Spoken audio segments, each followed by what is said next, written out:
नमस्कार सभी साथियों को, आप सभी का हमारे YouTube चैनल जी के भाई पवन में हार्दिक स्वागत है। साथियों, उम्मीद करता हूं कि आप बहुत अच्छे होंगे, आप सभी तंदुरुस्त होंगे, स्वस्थ होंगे।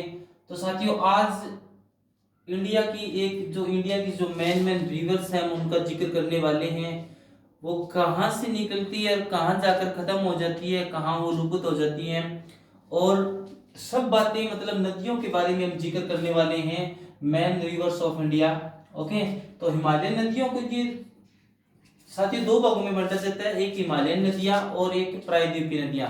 जो उत्तर भारत की जो नदियां है ना, उनको क्या बोलते हैं? हिमालयन नदियां, क्योंकि हिमालय जो पर्वत है हमारा वो उत्तरी भारत में है। और हम हिमालय इसकी मतलब नदियों के बारे में बात करें, हिमालयन नदियां और प्रायद्वीपीय नदियां हैं वो दक्षिण भारत की नदियां हैं। ठीक है साथियों, हम उनका सभी का जिक्र करेंगे और जो मेन उनसे बातें रिलेटेड जो जुड़ी हुई बातें वो सब आपको मैं बताने वाला हूँ। आप बने रहिए मेरे साथ। देखिए, सबसे पहले जिक्र करते साथियों है हिमालयन नदियां। ओके, हिमालय नदियां मतलब हिमालय की जो रिलेटेड है, हिमालय के पहाड़ियों से जो भी जिस स्थान से निकलती है उन सभी का जिक्र करेंगे। सबसे पहली नदी है साथियों सिंधु घाटी नदी। ओके, सिंधु घाटी नदी है वो मानसरोवर से बहती है, मानसरोवर से बहती है।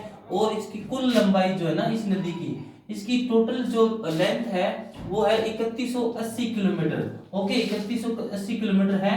और सहायक नदियां झेलम, चिनाब, रावी, व्यास, सतलुज। सहायक नदियां कौन सी आती हो? झेलम, चिनाब, रावी, व्यास, सतलुज, ये इसकी मतलब सहायक नदियां रहेगी। ठीक है साथियों, अब मैं बात करता हूँ आगे सबसे बाद में गंगा नदी, जो मेन रिवर इंडिया की है, मानी जाती है पवित्र नदी माना जाता है गंगा। ओके, गंगोत्री उत्तराखंड से निकलती है भी ये गंगा नदी है वो गंगोत्री उत्तराखंड से निकलकर बिहार, यूपी, झारखंड और फिर बाद में क्या है ये बंगाल की खाड़ी में जाकर क्या हो जाती है, मिल जाती है। और इसकी लंबाई साथियों 2525 किलोमीटर यानी 2525 किलोमीटर इसकी लंबाई रहेगी। और ये लास्ट में तीन ही वाले जो स्टेट है उनसे गुजरती है, बिहार, यूपी, झारखंड। और उत्तराखंड से क्या करती है, निकलती है गंगोत्री नामक स्थान से। ओके, अब बात करते हैं नेक्स्ट यमुना नदी की।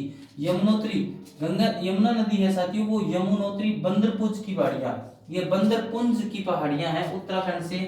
ये क्या करती है, प्रयागराज से होकर, प्रयागराज इलाहाबाद से होकर गंगा में मिल जाती है। ये जो यमुना नदी है ये गंगा में मिल जाती है। और इसकी लंबाई साथियों बता दूं आपको 1310 किलोमीटर। कितनी रहेगी? 1310 किलोमीटर किसकी लंबाई है? यमुना नदी की। ओके, बाद में जिक्र करते हैं साथियों। आप सोच रहे होंगे कि यमुना हरियाणा की तरफ प्रवेश करती है, बिल्कुल करती है। तो इसको बताया जाएगा। ठीक है साथियों, इसको बताया जाएगा कि हम हरियाणा की नदियों का टॉपिक अलग से करेंगे। हरियाणा की नदियां एक स्पेशल वीडियो हमारा आएगा, आप देखना उसको। तो अभी हम इंडिया की बात करते हैं जो मेन नदियां हैं। सापो नदी, सापो नदी ये तिब्बत में नाम है इसका साथियों।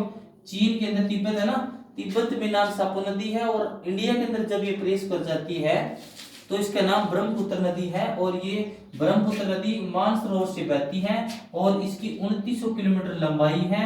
ये ब्रह्मपुत्र नदी अरुणाचल में प्रवेश करती है, इंडिया में कहां प्रवेश करती है? अरुणाचल स्टेट के अंदर। ठीक है, भारत में लंबाई साथ इसकी पूछी जाए तो 915 किलोमीटर। यानी जब ये मानसरोवर से निकलती है ना सापो नदी, तो इसकी लंबाई आप देखिए कि 2900 किलोमीटर है टोटल लंबाई। अगर मतलब ब्रह्मपुत्र की ये पूछ लिया जाए इंडिया के एग्जाम में कि ब्रह्मपुत्र नदी की टोटल लंबाई कितनी है, तो 29 किलोमीटर आएगी। अगर ये पूछा जाए कि ब्रह्मपुत्र नदी की इंडिया के अंदर अंदर कितनी लंबाई है, तो 915 किलोमीटर। ठीक है, और सबसे चौड़ी नदी है भी भारत की ये सबसे चौड़ी नदी भी है। कौन सी? ब्रह्मपुत्र। बांग्लादेश में गंगा में मिल जाती है, बांग्लादेश के अंदर जाकर ये गंगा में है। और संगम को इसका जो बांग्लादेश में गंगा में मिल जाती है, जब गंगा नदी और ब्रह्मपुत्र दोनों नदी आपस में मिलती है तो उस संगम को क्या कहते हैं? मेघना। क्या कहते हैं उसको? मेघना नाम कहते हैं, मेघना कहते हैं। और बंगाल की खाड़ी में गिरती है तो विश्व का, ब्रह्मपुत्र नदी जब बंगाल की खाड़ी में गिरती है तो विश्व का सबसे बड़ा सुंदर डेल्टा बनता है, सुंदरबन डेल्टा। जो विश्व का सबसे बड़ा डेल्टा है सुंदरबन डेल्टा। जब ये बंगाल की जिस टाइम ये गिरती है तो वहां बनता है। ठीक है, सतलुज और ब्यास नदी, अब दोनों जिक्र करते हैं। सतलुज और ब्यास नदी हर एक स्थान पर अमृतसर में मिलती है। ये कुछ अलग से पॉइंट है। नदियां तो ये मैंने यहाँ बता दी है ये, क्योंकि जैसे कि हमारी सिंधु नदी के भाग थे ना, ये सहायक नदियां थी झेलम, चिनाब, रावी, ब्यास, सतलुज, उनके मतलब कुछ अलग से चीजें हैं, अलग से टॉपिक है वो बता रहा हूँ आपको कि सतलुज और ब्यास नदी हर एक स्थान पर, अब सतलुज और ब्यास नदी कहाँ मिलती है, हर एक स्थान पर मिलती है और अमृतसर पंजाब के अंदर मिलती है, ठीक है। और सबसे ऊंचा जो बांध है भारत का, भांगर वाला बांध, भांगर वाला बांध सबसे ऊंचाई पर है सतलुज नदी पर, याद रखना साथियों, भांगर वाला बांध सतलुज नदी पर सबसे ऊंचा बांध है, ठीक है। इसके बाद बात करूं यमुना की सहायक नदी बलवा, बलवा भी है, और बिहार का शोक कोसी नदी को कहा जाता है भी, एक ये भी पॉइंट है कि बिहार का शोक किस नदी को कहा जाता है, कोसी नदी को कहा जाता है। लूनी नदी कच्छ के तल में, कच्छ गुजरात में पड़ता है साथियों, लूनी नदी कच्छ के तल में जाकर लुप्त हो जाती है, और राष्ट्रपति जो भवन है वो अरावली की एक रायसीना नाम की चोटी है साथियों, उस पर बना हुआ है, ठीक है साथियों। ये हमारी हिमालयन नदियां थी, हिमालय से निकलने वाली नदियां थी, ठीक है, हमने जिक्र किया। और अब नेक्स्ट पॉइंट में हम क्या करने वाले हैं, नेक्स्ट पॉइंट में हम साथियों प्रायद्वीपीय नदियों को करेंगे, नेक्स्ट पॉइंट के अंदर प्रायद्वीपीय नदियों को करेंगे। मैं इन नदियों को इरेज कर देता हूं, ठीक है साथियों, इसके बाद में हम प्रायद्वीपीय नदियां करेंगे, आप बने रहिए मेरे साथ। और साथियों ये नदियां आपको वो भी बताया जाएगा कि ये कौन सी नदी सबसे लंबी है, कौन सी सबसे ज्यादा चौड़ी है, सब बातें आपको बताई जाएगी, आप बने रहिए मेरे साथ भी, ठीक है साथियों।